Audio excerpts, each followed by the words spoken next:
저기 미국의 도움으로 뭐 해서 이렇게 부유한 나라가 됐는데 어쩌냐 저쩌냐 하는데 우리는 톡 까놓고 봅시다. 우리 한국이 왜 한반도가 지구상에 유일하게 남북이 갈라져 있습니까? 우리 민족이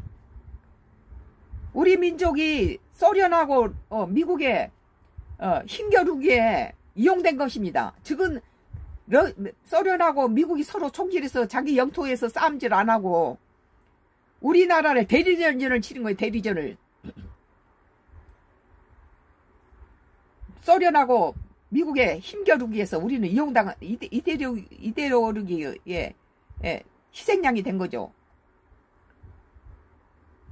그리고 지금도 우리는 두 나라가 분단돼 있잖아요. 이거 비극 아니에요? 부모 형제가 다 떨어져 있고 이제 죽어가고 있어. 이산 가족도 보수층이 할 때마다 뭐 김대중부터 시작해서 문재인 뭐 노무현 뭐 이렇게 남북 정상회담도 하고 남북이 이렇게 서로 오가고 이산 가족이 만나는 이렇게 잘 해놓으면은 보수층이 들어와서는 전부 이것을 망쳐버리고 갖다 북한에다 대북 방송하고 막 풍선 날리고 이러니까 거기서 오물풍선이 내려오고 가는 방망이에 오는 홍두격이죠. 이재명이 정부가 잘한 것은 침하자마자 대북 방송 꺼버리니까 북한에서 꺼주잖아요. 이건 남측이 잘못했다는 거예요. 이건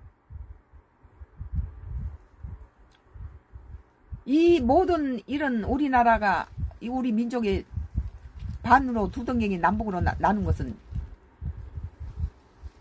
미국 덕분이 미국 때문에 그렇다고 봐요. 이 동북아시아에 자기 세력을 잡기 위해서 러시아를 견제한 거 아니에요. 소련을.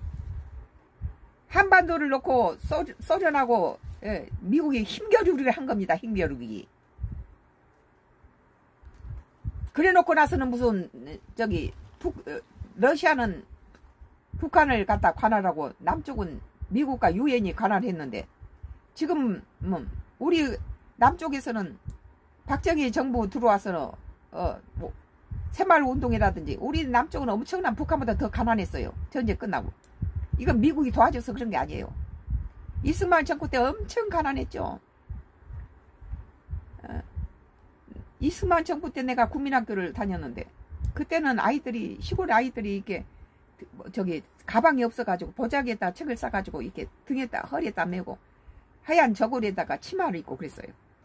도시에 나오면 이제 이런 저기 뭐 그때는 간단꾸라라고 뭐 일제시대 때 우리 부모들은 다 학교를 나왔으니까 뭐